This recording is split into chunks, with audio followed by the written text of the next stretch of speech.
শ্রীমদ্ ভগবদ্গীতা অনুবাদ স্বামী রামসুখদাস 18তম অধ্যায়ের 42তম শ্লোক। শমোদমস্তূপঃ শৌচং শান্তিরার্জবমেব চ জ্ঞানং বিজ্ঞানমস্তিষ্কং ব্রহ্মকর্ম স্বভাবজম। মনসংযোগ, ইন্দ্রিয় সংযম, ধর্ম পালনের জন্য কষ্ট স্বীকার, অন্তরে বাইরে শুদ্ধ থাকা, অন্যের অপরাধে ক্ষমা, কায় মনোবাক্যে সারল্য, শাস্ত্রজ্ঞান, যজ্ঞবিধি পালন, পরমাত্মা, বেদ ইত্যাদিতে শ্রদ্ধা, এসবই হল ব্রাহ্মণের স্বভাবজাত কর্ম। ব্যাখ্যা: সমঃ মনকে যেখানে নিবিষ্ট করার ইচ্ছা সেখানে লাগানো এবং যেখান থেকে সরিয়ে নেওয়ার ইচ্ছা সেখান থেকে সরানো, এইরূপ মনঃসংযম করাকে বলা হয় সম।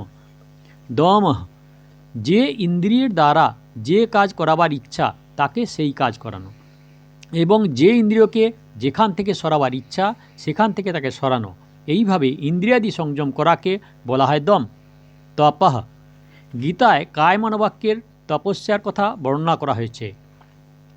সেই তপের কথা নিলেও এখানে তপের প্রকৃত অর্থ হল নিজ ধর্ম পালনে যে কষ্ট হয় তা প্রসন্নতা সহ স্বীকার করা, অর্থাৎ কষ্ট হলেও চিত্তে প্রসন্ন থাকা।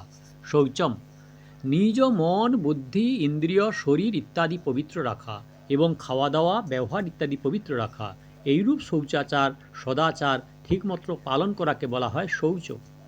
শান্তি অন্যে যতই অপমান করুক, নিন্দা করুক, দুঃখ দিক এবং নিজের মধ্যে তাকে শান্তি দেওয়ার যোগ্যতা, শক্তি এবং অধিকার থাকলেও তাকে শাস্তি না দিয়ে, সে ক্ষমা প্রার্থনা না করলেও তাকে প্রসন্নভাবে ক্ষমা করাকে বলা হয় শান্তি।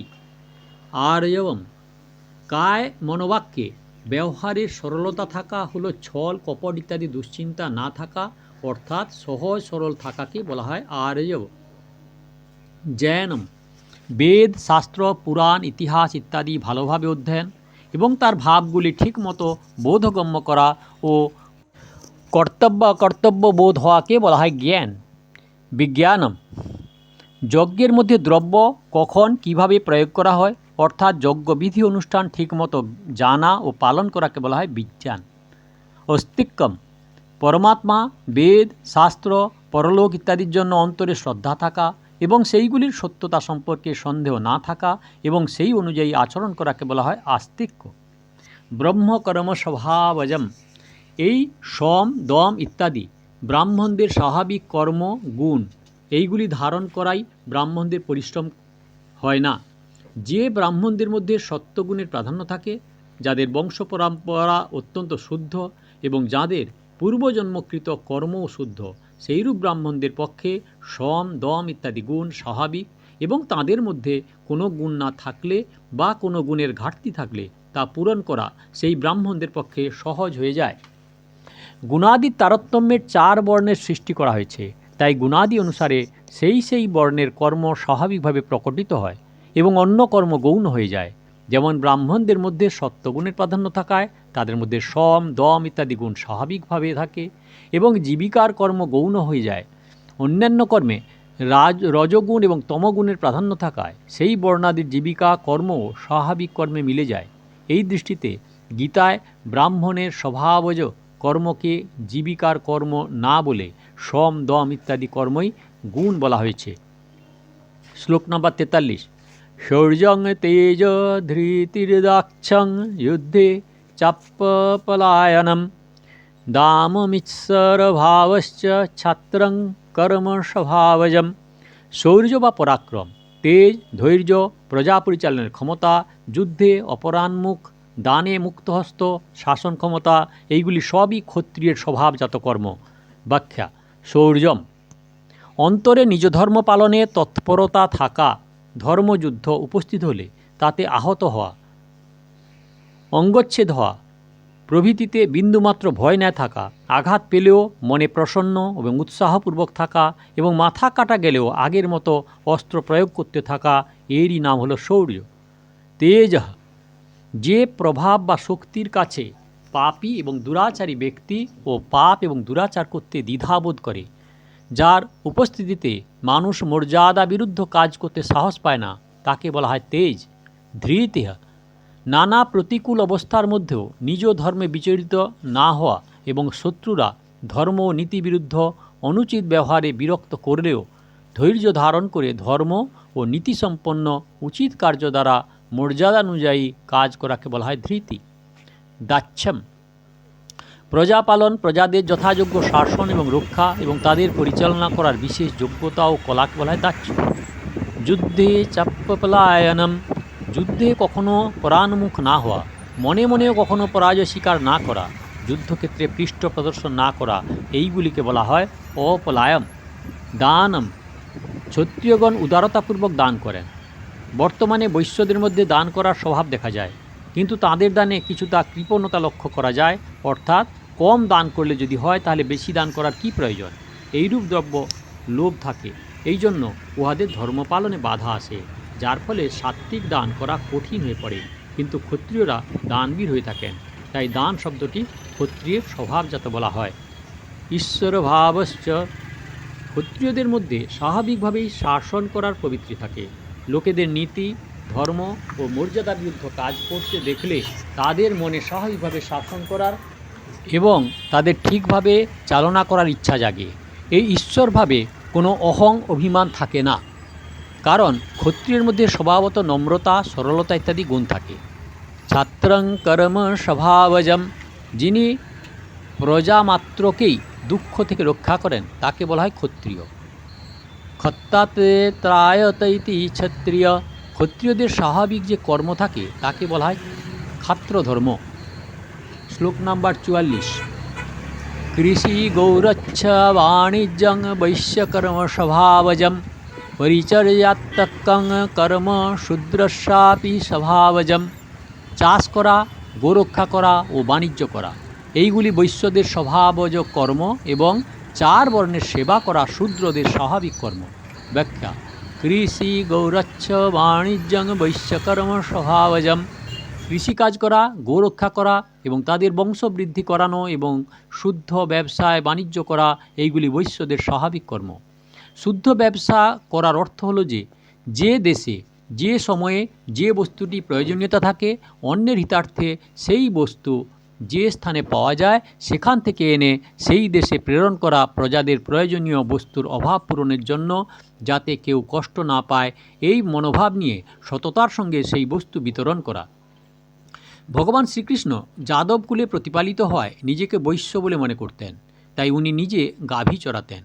মনু ঋষি বৈশ্যবৃত্তিতে পশুনাং রক্ষণম, পশুদের রক্ষা করার কথা বলেছেন, কিন্তু ভগবান এখানে উপরিউক্ত পদে তাঁদের জ্ঞাতি ভাইদের যেন বলতে চেয়েছেন যে তোমরা সমস্ত পশুদের পালন বা রক্ষা করতে সক্ষম না হলেও অন্তত গাভীদের রক্ষা ও প্রতিপালন করা অবশ্যই করবে। তাদের বংশবৃদ্ধিতে সাহায্য করতে না পারলেও তাদের সংখ্যা যাতে কমে না যায় সেদিকে দৃষ্টি রাখবে। তাই বৈশ্য সমাজের উচিত নিজেদের শরীর, অর্থ, সর্বস্ব দিয়ে গোবংশা রক্ষা করা। পরিচর্যাত্মং কর্ম শূদ্রস্যাপি স্বভাবজম, 4 বর্ণের লোকের সেবা করা, সেবার সামগ্রী প্রস্তুত করা এবং 4 বর্ণের মানুষের কাজে যাতে কোনো বাধা না আসে, সকলে যাতে সুখে আরামে থাকে, সেই ভাবনাতে নিজ শক্তি, সামর্থ্য, যোগ্যতা দ্বারা সকলের কাজে ব্যবহৃত থাকা শূদ্রের স্বভাবজ কর্ম। এখানে একটি সংশয় আসতে পারে যে ভগবান 4 বর্ণের উৎপত্তি সত্ত্ব, রজ ও তম, এই 3 গুণ হতে হয়েছে বলেন। তার মধ্যে তমগুণের প্রাধান্যে শূদ্রের উৎপত্তি বলে জানিয়েছেন, এবং গীতায় যেখানে তমগুণের বর্ণনা করা হয়েছে সেখানে তমগুণের অজ্ঞান, প্রমাদ, আলস্য, নিদ্রা, অপ্রকাশ, অপ্রবৃত্তি, মোহ, এই 7টি দোষের কথা বলা হয়েছে। সুতরাং এইরূপ তমগুণী শূদ্রদের দ্বারা সেবার কাজ কিভাবে হবে? আলস্য, প্রমাদে যদি তার ব্যাপৃত থাকে তবে সেবা করবে কখন? সেবা অতি উচ্চ ব্যাপারের। এইরূপ উচ্চ কর্ম ভগবান শূদ্রদের কিভাবে করতে বিধান দিয়েছেন? যদি এই সংশয়কে গুণাদির দৃষ্টিতে বিচার করা হয় তাহলে দেখা যায় গীতায় বলা হয়েছে যে সত্ত্বগুণ সম্পন্ন ব্যক্তি উচ্চলোকে গমন করেন, রজগুণ সম্পন্ন ব্যক্তি মৃত্যুর পর মধ্যলোকে অর্থাৎ মৃত্যুলোকে যায় এবং তমগুণী ব্যক্তি অধোগতিতে গমন করে। এতেও প্রকৃতপক্ষে দেখা যায় যে রজগুণের বৃদ্ধিতে মৃত্যু হলে কর্মপ্রধান মনুষ্যজনিত জন্ম হয়। রজসি প্রলয়ং গত্যা কর্মসঙ্গীষু জায়তে, এই সবের অর্থ হলো যে মানুষ মাত্রেরই রজপ্রধান বা রজগুণের প্রাধান্য সম্পন্ন। রজগুণের প্রাধান্য থাকাতে যে সাত্ত্বিক, রাজস ও তামস তিনটি গুণ হয়। এই তিনটি গুণ হতেই 4 বর্ণের উদ্ভব হয়। তাই সকলেরই কর্ম করাই হলো মুখ্য এবং সেই জন্যে মানুষকে কর্মজনই বলা হয়েছে। গীতাতেও 4 বর্ণের কর্মের জন্য স্বভাবজ কর্ম, স্বভাবনিয়ত কর্ম ইত্যাদি পদ উল্লিখিত হয়েছে। সুতরাং শূদ্রের পরিচর্যা বা সেবা করা তাদের স্বভাবজ কর্ম, যাতে এদের পরিশ্রম বোধ হয় না। মনুষ্যমাত্রে কর্মজনী হলেও ব্রাহ্মণ, ক্ষত্রিয়, বৈশ্যের মধ্যে বিচার বিবেচনা বিশেষ তারতম্য থাকে এবং শুদ্ধিও থাকে। কিন্তু শূদ্রের মধ্যে মোহের প্রাধান্য থাকায় তাদের বিবেক ভীষণভাবে অবদমিত থাকে। সেই জন্য শূদ্রের সেবা কার্যে চিন্তাশক্তির প্রাধান্য না থেকে নির্দেশ পালন করার প্রাধান্য থাকে। অজ্ঞাসমন সুবাহিব সেবা, এই 4 বর্ণের নির্দেশানুযায়ী সেবা করা, সুখ সুবিধা করে দেওয়া শূদ্রদের পক্ষে স্বাভাবিক। শূদ্রদের কর্ম হয় পরিচর্যাত্মক অর্থাৎ সেবামূলক হয়ে থাকে। তাদের শারীরিক, সামাজিক, নাগরিক, গ্রামীণ ইত্যাদি সকল কর্মই সঠিকভাবে সম্পন্ন হয়, যার ফলে 4 বর্ণের জীবন নির্বাহের সুখ সুবিধা, অনুকূলতা এবং আবশ্যকতার পূরণ হয়। প্রকৃতপক্ষে বর্ণাশ্রমে যে যত উচ্চে অবস্থিত, শাস্ত্রে তার জন্য ততই কঠোর নিয়ম নির্দেশ করা আছে। সেই নিয়মাদি উপযুক্তভাবে পালন করতে অত্যন্ত কষ্ট স্বীকার করতে হয়। কিন্তু যারা বর্ণাশ্রমে নিম্নে অবস্থিত, তাদের কল্যাণ লাভের পথ অত্যন্ত সহজ। এই ব্যাপারে বিষ্ণু পুরাণে একটি ঘটনার উল্লেখ আছে। একবার অনেক মুনি ঋষি মিলে শ্রেষ্ঠত্ব নির্ণয় করার জন্য ব্যাসদেবের কাছে গেলেন। ব্যাসদেব সকলকে সম্মান সহকারে অভ্যর্থনা করলেন এবং তিনি গঙ্গা স্নান করতে গেলেন।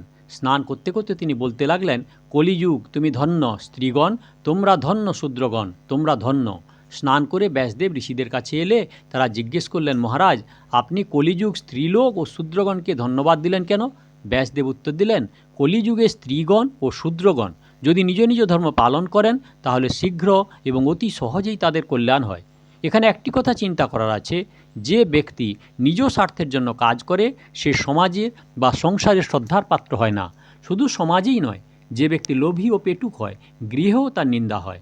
ব্রাহ্মণেরা নিজেদের স্বার্থে, নিজ সুখে নিজেদের বা ব্রাহ্মণদের শ্রেষ্ঠত্বের কথা বলেননি। তারা ব্রাহ্মণদের জন্য ত্যাগই শ্রেষ্ঠ বলে জানিয়েছেন। সাত্ত্বিক ব্যক্তিরা নিজেদের প্রশংসা করেন না, তারা অপরের প্রশংসা ও সম্মানই করে থাকেন। তাৎপর্য হল যে ব্রাহ্মগণ কখনও তাদের স্বার্থ বা অহং অভিমানের কথা বলেন না। তারা যদি তাদের স্বার্থ ও অহং অভিমানের কথা বলতেন তাহলে এত সম্মানের পাত্র হতেন না এবং সংসারে বা শাস্ত্রাদিতে এত সম্মান লাভ করতেন না। তারা তাদের ত্যাগের জন্য এই সম্মান পেয়ে থাকেন। এইভাবে মানুষের গভীরভাবে শাস্ত্র অধ্যয়ন করে উপরিউক্ত সমস্ত ব্যাপার অনুধাবন করা উচিত এবং ঋষি, মুনি এবং শাস্ত্রকারদের উপর মিথ্যা দোষারোপ করা উচিত নয়। প্রধানত গুণ ও কর্মানুসারে প্রাণীদের উচ্চ নীচ বর্ণে জন্ম হয়ে থাকে। চাতুর্বর্ণং ময়া সৃষ্টং গুণ কর্ম বিভাগসহ, কিন্তু ঋণানুবন্ধক, অভিশাপ, আশীর্বাদ, আসক্তি ইত্যাদি কোনো বিশেষ কারণবশত উচ্চ নিজ বর্ণে জন্ম হয়ে থাকে। সেই বর্ণে জন্মগ্রহণ করলেও তারা নিজ পূর্ণ স্বভাব অনুযায়ী আচরণ করে থাকে।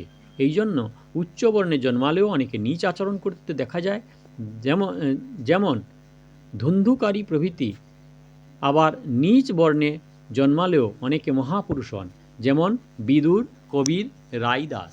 এখন যে মনুষ্য সমাজে জাতিগত, কুল পরম্পরাগত, সমাজগত ও ব্যক্তিগত যত শাস্ত্রবিরুদ্ধ দোষ দেখা যায় সেইগুলি নিজ বিচার বিবেচনা, সৎসঙ্গ, স্বাধ্যায় ইত্যাদির সাহায্যে দূর করে নিজের মধ্যে স্বচ্ছতা, নির্মলতা, পবিত্রতা আনতে হবে, যাতে নিজ মনুষ্য জন্মের ধ্যেয় সিদ্ধ হয়।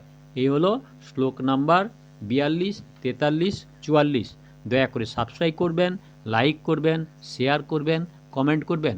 আর সাধকগণ সাধক সঞ্জীবনী শ্রীমদ্ ভগবদ্ গীতার শুরু থেকে শুনতে হলে কাকন বাসুতে ক্লিক করে প্রথম থেকে দেখুন আর আগের ভিডিওর জন্য দয়া করে অপেক্ষা করুন।